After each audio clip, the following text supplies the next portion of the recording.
Welcome to another episode of Voicing Artists Original Characters.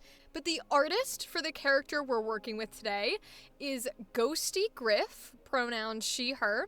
You can find her on Instagram, that's where I find all my folks. And also, of course, for my YouTube listeners and watchers, link will be in the description down below. The character we are working with today is Lynn Angelina Swain. Full name. We were given a lot of background and history and plot for this character in her universe. We're going to go through a little bit of it in a little bit less detail, but we'll point out some of the things that maybe are more important. So in short, this character's name is Lynn. Lynn is half demon, half human. Her father was a demon and worked for a circus in a religious town.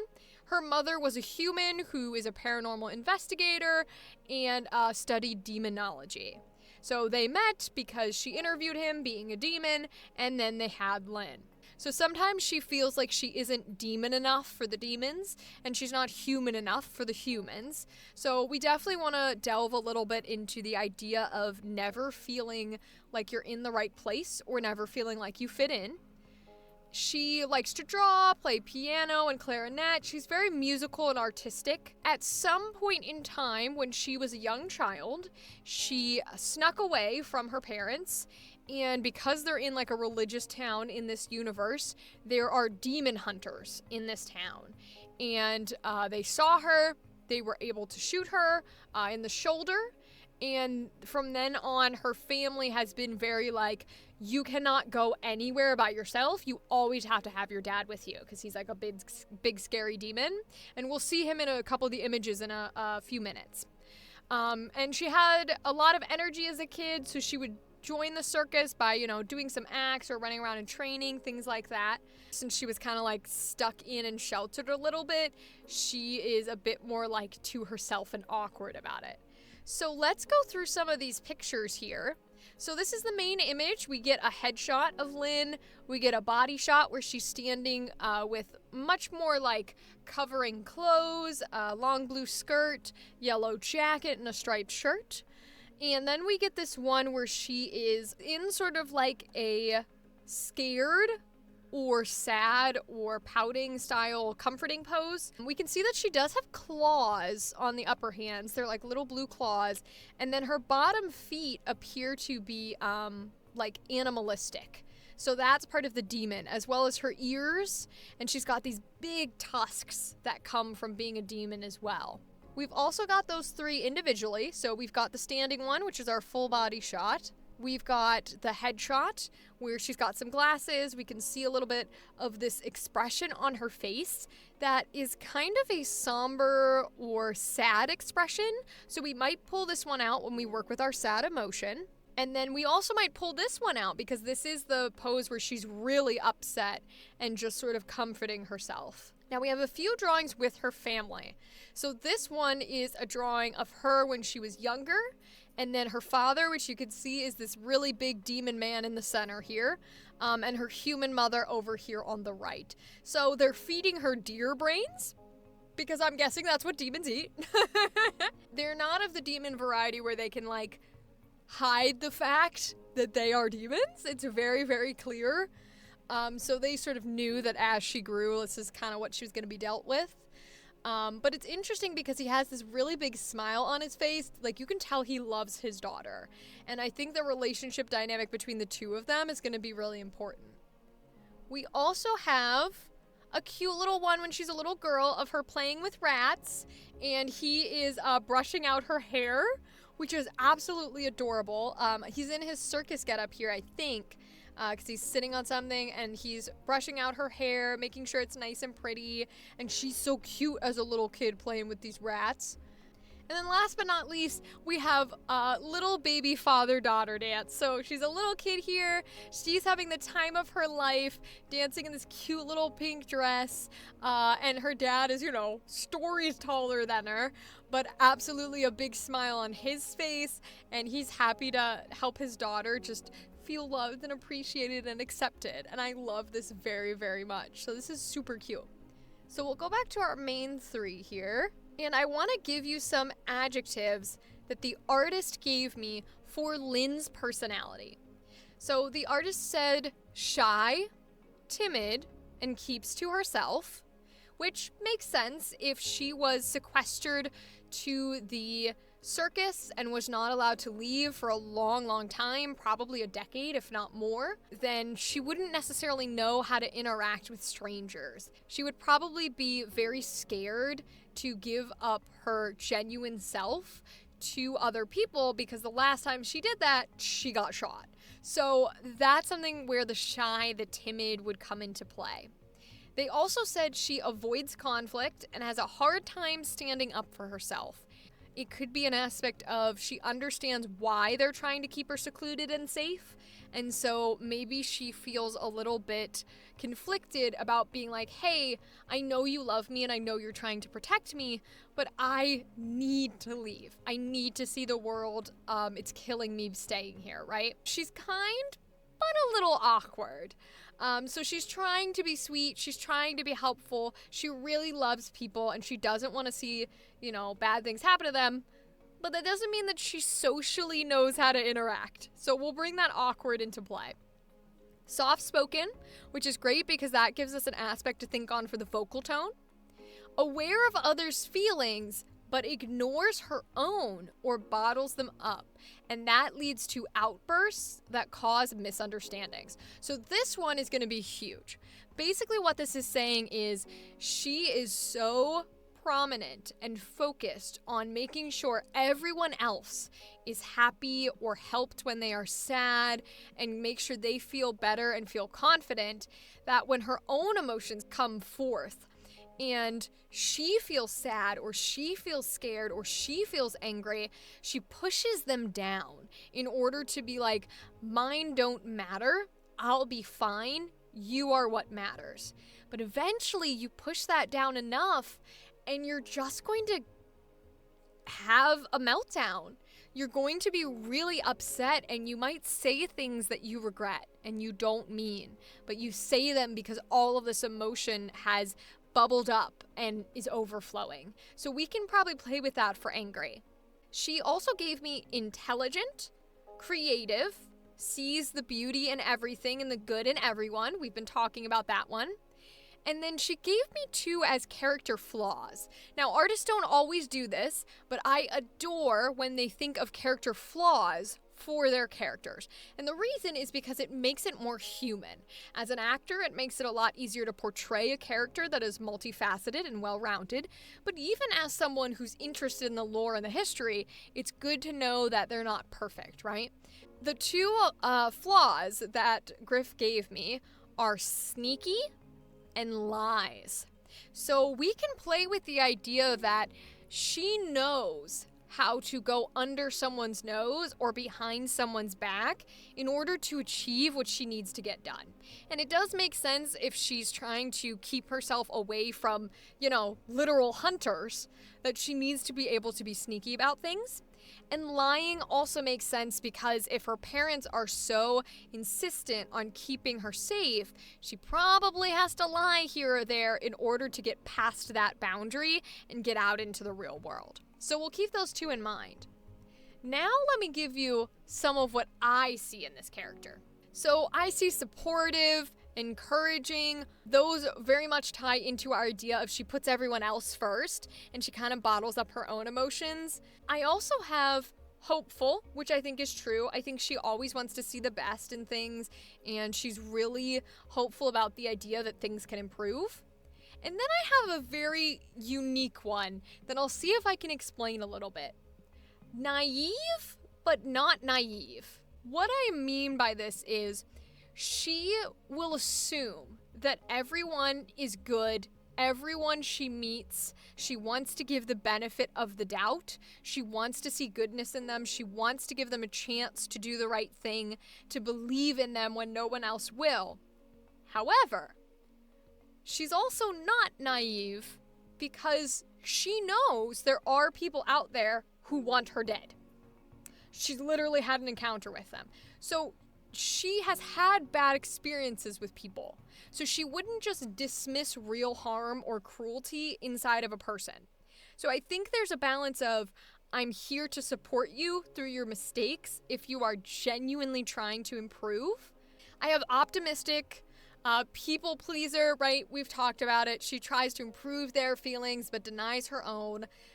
I also think maybe a little needy. I think it could be that she tries so hard to help other people and to see the goodness in other people because maybe she doesn't like herself. Maybe this idea of her not feeling good enough for the demons and not feeling good enough for the humans resonate in a little bit of self-doubt and insecurity. In order to heal a little bit of this herself, since she is pushing down those feelings, she then reacts in a needy way of being like, if I can make other people feel loved and supported and wanted and needed, then just a little bit of me feels loved and supported and wanted and needed. That is all of the artist's notes and my notes for Lynn, which means we are going to move into our emotions and doing our improv dialogue. So we'll start with happy. So I think what would make Lynn happy is if we go back to one of these images when she's a child with her dad. I think some idea of her connecting with her dad may be something that makes her really happy. So the question just becomes, what do we want to do? I think she might be genuinely happy if she feels a little insecure, maybe about something she's wearing or someplace she's going, or there might be strangers somewhere and she's trying to make new friends, and her dad really sort of encourages her. You know, does the dad thing where he's like, I think you're beautiful, right? All those things, you'll be great. And I think that would really make her feel loved and appreciated. The idea of her going to meet new people would make her really scared. And so if someone like her dad comforted her, I think that would make her very happy. For vocal tone, we got the note that she is quiet. So I want to keep her a little soft-spoken and a little quiet. We'll play it out from there to see if we prefer pace-wise doing something faster or slower, or maybe it will get louder. I'm not sure. We'll see as it goes. I like to let natural instincts take over. So let's give our happy emotion a shot. Well, what do you think?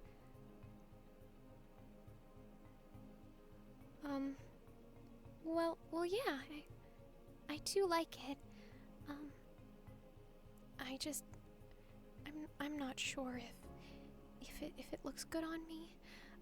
Maybe I should just wear what I usually do. Really? I don't know. I have a hard time making friends, and I really want them to like me. Thanks, Dad. Dad! I know. Thank you. No, it means a lot. It really does.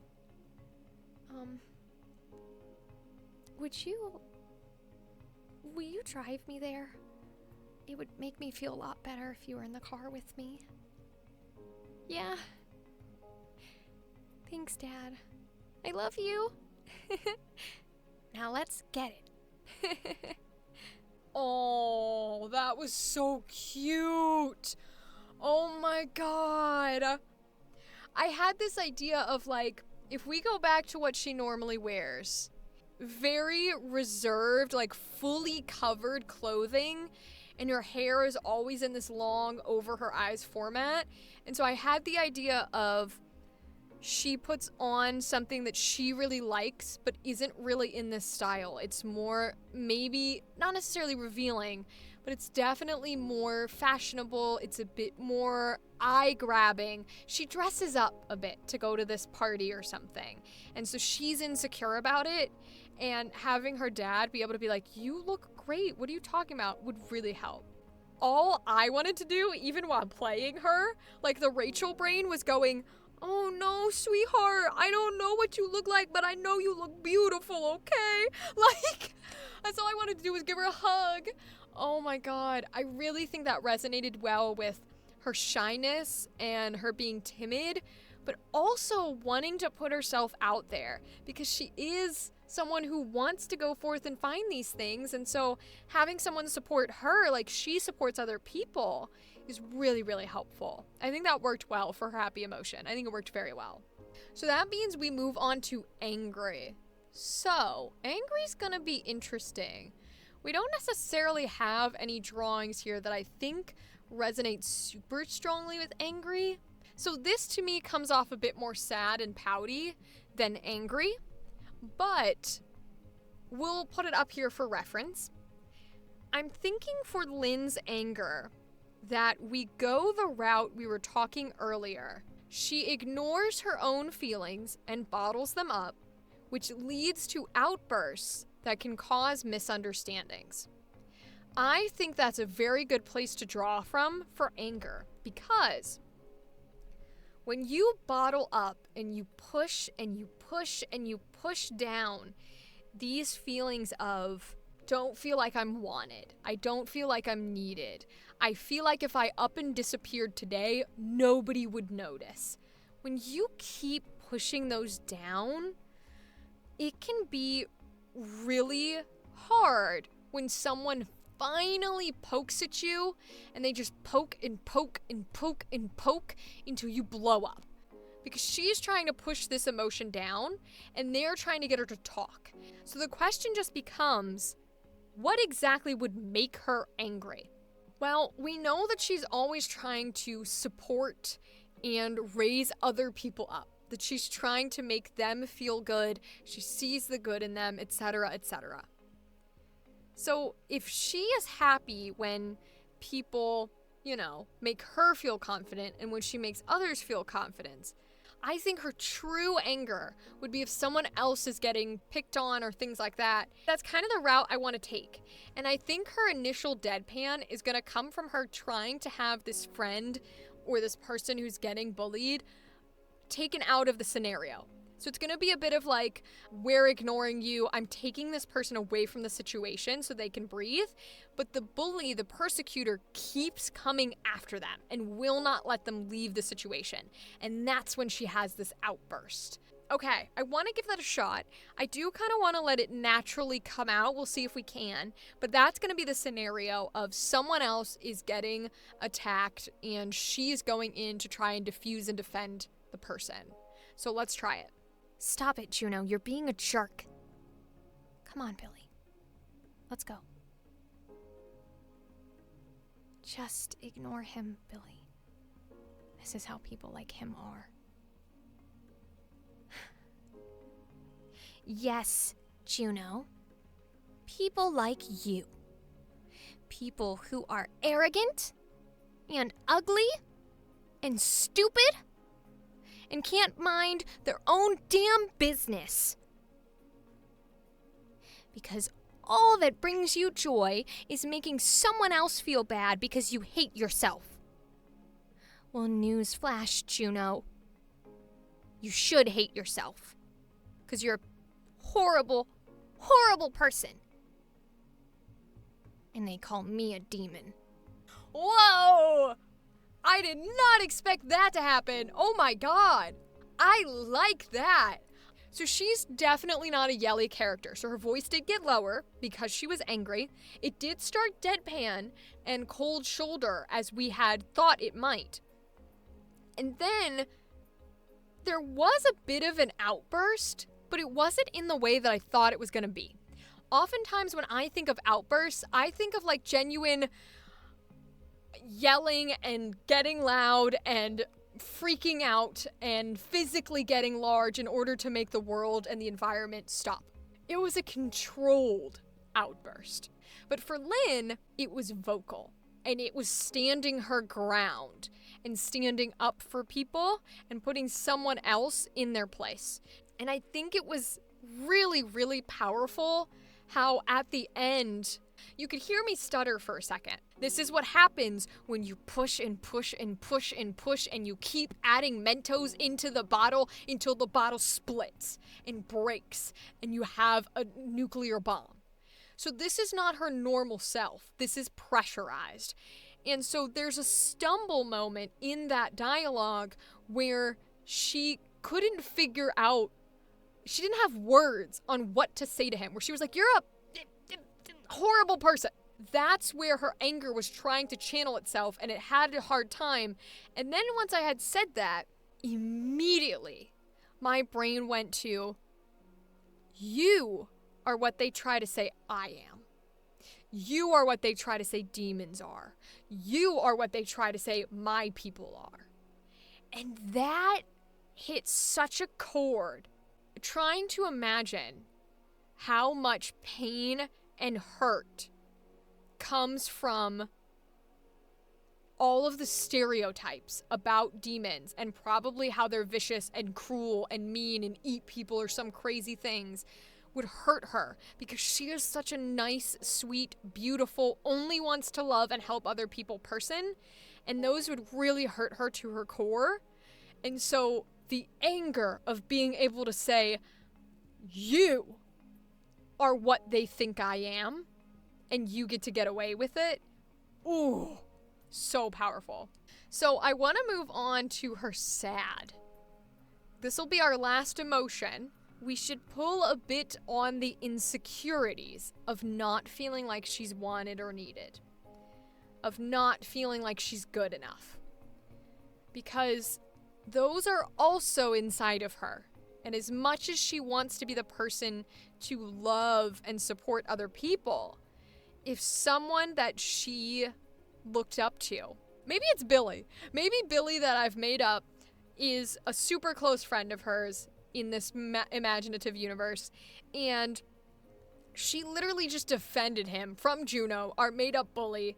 Concept for the scene is we're gonna continue it, which we don't usually do. Almost always our scenes are separated from each other, but this works perfectly. We're gonna say that she defends Billy from Juno, and then after that has de-escalated, there's a point where Billy is like, dude, leave me alone. Don't come to my rescue, like no one wants you here. And it hurts her because she feels like she's helping him, and he's like, I don't want your help. And that deals with her insecurities of not being wanted and not being needed. Let's do our sad. Let's do this scenario. Here we go. What do you mean? But Billy, if you go out there, then Juno will just... No, I do think you can take care of yourself. It's just, Juno is... Well, sure. I'm not trying to commentate on your size. I just want you to be safe. And I am a little taller than you, and I just think... What?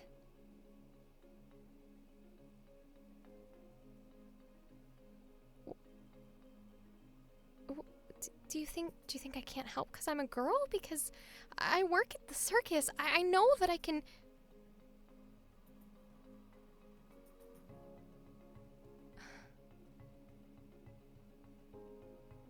You think that hateful stuff too, huh? You think that because I'm a demon, I am all of those horrible things they say. Really? Really?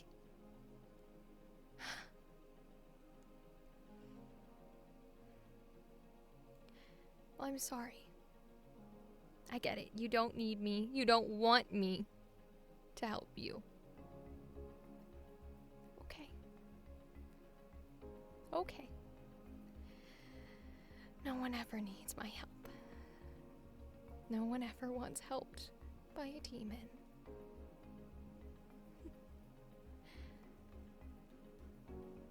Fine. If it'll make it easier, then I won't intervene again, and you don't ever have to talk to me again, and you don't ever even have to see me again, okay? I'm sorry, I'm gonna go. I'm gonna go. Oh, baby girl. Oh no, she's so sad. That one was really interesting because there was like this moment of she was trying to reconcile that maybe she did go a little too far, and so Billy has this right to say, hey, dude, you can't step in like that. Like, you only make it worse. I can handle myself, right? And that's an okay thing to say. If that is all Billy was concerned about, Billy would have been in the right. But the problem is, we have started poking at his insecurities without realizing it, right? Because she's trying to rationalize why she is helping, but why she is helping inevitably has to boil down to, I don't think you can handle yourself, which now is Billy's insecurity getting poked. And so we've now hit this sort of spiral of one person is angry, and so they start poking buttons, and so then other people start poking buttons, and we're all saying things we regret. Her moment of this other person saying things he regrets, right? Or maybe he won't, but he's saying mean things. She doesn't respond with anger. There's a little bit in there.